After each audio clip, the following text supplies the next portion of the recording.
Good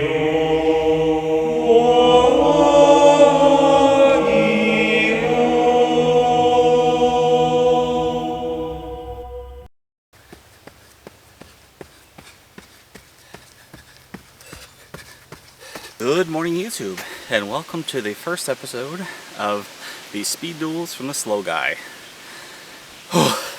So, what is Speed Duels from the Slow Guy? Well, first off, it's kind of a mixture of two things that I'm not very good at. I'm not the best runner. I'm not the best duelist. I like them both, though. Here's what the goal is of this whole entire series. Number one, get better at Speed Duels. Hopefully win some locals, acquire a collection, maybe play at a higher tier event with Speed Duels. That's number one. Number two, that's to get a little faster. You know, lose some of this belly weight, get faster in 5Ks, half marathons, 10Ks, whatever it is. Just get better physically and healthy. How do we go about combining the two pieces together? Number one, what we're going to do is in order to create funding for the Speed Duels, we're going to equate each mile to $1. $1, 1 mile, add it to Speed Duels. So that way we can conclusively create an entire Speed Duels collection. Now, how do we keep ourselves in check this way, right? Obviously, if I don't want to run more, then oh well, I guess I just don't spend money. Well, if I gain weight, then I lose $1. I lose money that I invest towards the Speed Duels. Now, each week, I'm going to post a Speed Duel match, be it against myself or another person. What we're going to do is we're going to hopefully create a deck profile for my deck that I'm playing and maybe commentate over it here from time to time. Or if it's just me against myself, it'll be a lot of commentary. So what do you get? What do you get as a viewer? Why should you tune in every single week? Well, the hopeful goal is to inspire you to do something like I am and just try and get better at something, anything, be it Yu-Gi-Oh, be it anything else in your life. You know, whatever it is, if you're trying to finish school, if you're trying to get healthier, if you're trying to do better at a job, whatever it is that your goal is. And two, well, you get input. If you want me to use a skill, if you want me to build a deck, I'll do it, heck yeah. So what's the format? Well, first off, I'm going to give you the information. I'm going to give you the gritty. I'm going to say this is how far I went, this is how much I lost, this was what I purchased in terms of playing, and boom, then there's the duel, and then it ends. Hopefully each week isn't as long as this video, but you know, you never know. Maybe we might find something interesting. So I hope you join me, and let's hop right into week's one check-in. In tapering for my half marathon this coming week, I ran a whopping 16.7 miles. That equates to $16.70.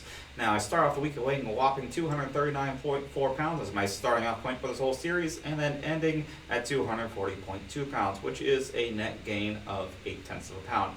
So that means I lost 80 cents off my net gain, giving me a whopping $15.90 to put invest. Now, obviously, this has gone up and down over the time, and I could have planned this a little better, but we're just doing it because we tried to start the series multiple times. Now, speaking of start the series, this match was recorded when the latest set was released probably about a month ago, maybe 2 months at this point in time now.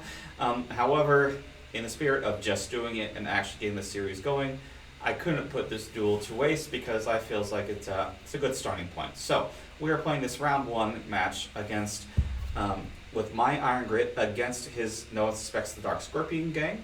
This is a deck that he has said that he has won this very playmat he's actually playing with in the past.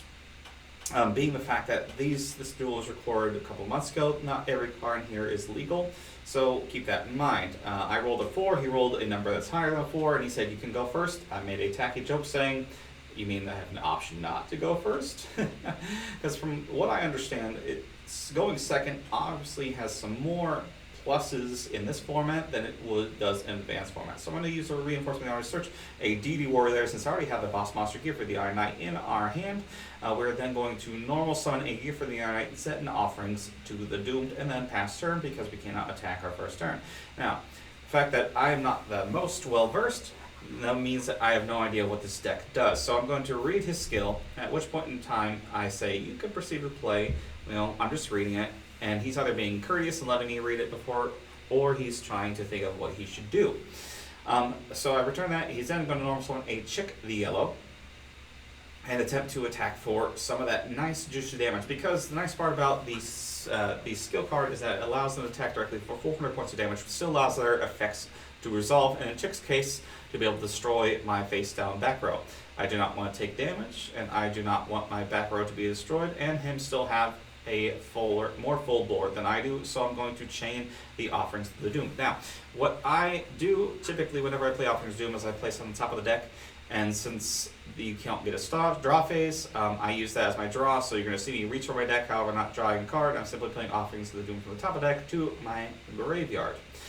He then passes his turn after I take 0 points of damage, and then I'm going to follow my turn, normal summon Goblin Attack Force. This would be lethal if his back row does absolutely nothing. However, his back row does in fact do something. He activates a Waboku, not that one, but this one here in the middle, meaning he will take 0 points of damage for this turn, meaning I want the pass turn. He's going to drop from the top of his deck, and then again he's going to normal summon yet another Chick the Yellow. Chick the Yellow, this is the point where I realize what he does. And we have a little bit of a conflict here. He's going to attack. I'm going to take that 400 points of damage. He's going to declare Chick's effect to send destroy Gear for the Iron Knight. However, I remind him that Iron Grit prevents it from being affected by card effects. And he then says, okay, well, I'm going to target Goblin Attack Force. At that point in time, I said, well, Gear for the Iron Knight was actually a legitimate target. So it doesn't resolve, and he's like, oh, but anyway, so this is a bit of a rule sharky thing, and that's not who I am. I hate that. I probably shouldn't have done it in hindsight. I was nervous in the moment, tried to play Matt, and now I'm making excuses. Let me know, what is the ruling there? Should he have been able to redeclare with Goblin Attack Force since he declared Gear for the Iron Knight at the first place? I don't know. Does it really make much of a difference in this match? No, it doesn't really. However, it does make an impact on my conscience, obviously, here in hindsight. He's going to activate another Waboku. He takes none of that juicy damage, and then he's going to proceed by activating a Reinforcing the Armor. At this point in time, he's trying to think into his what are his win cons against us, because there's nothing really inherently in his deck that can out get an unaffected Gear for the Iron Knight, so he kind of scoops up. So he's going to sideboard game 2. This is probably partially frustrating, and I get it. I've been there. And I was that guy in this match. So we're going to sideboard. He's trying to give him his options. Now, in hindsight, he does have several ways of being able to out me, which you may or may not see here before we get to game 2. He has the ability to use his board to be able to crash into Gear for the Iron Knight, making me lose a resource. He has the ability to attack directly with each of his monsters, which is phenomenal, and then out me that way. And then the third win con is with Cliff the Trapper to be able to mill my deck out, because since I'm playing a 20-card deck and you're milling 2 cards per turn, that can eventually lead to me having 0 cards. So those are all very viable ways that he may or may not use here in this second game.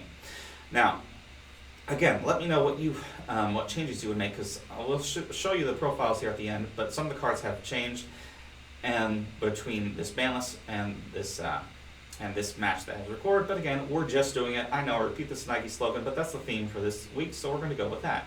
He does say that I can go first again, and I make the same corny joke that I did in the first match. Haha. I promise I'm not a father. So we're going to start off by normal summoning Gear, activating a Reinforcing the Arm, because it's nice to run 5 copies of your boss monster that's unaffected by anything inside your deck. And then we're going to proceed by normal summoning. Now we're going to actually normal summon Gear for the Iron Knight, and we're going to set a Blast with Chain and then pass turn, because again, we cannot do anything on turn 1. Whew. And then we're going to proceed to pass turn. I play around the zones because we want to make sure that the Mech Knights do not have the ability to be summoned. It's just a joke ahead. He's going to proceed by normal summoning that Cliff. This is that win con that we were just talking about. He's going to proceed by attacking directly to inflict that 800 points of damage after he remembers that there is a no main phase 2. I forget that there's no main phase 2 because I'm so used to playing advanced format quite often. He's going to declare the attack. I chain the Blast with Chain Blast Chain's effect to destroy a Cliff. Now this is a ruling that I could use some help on as well.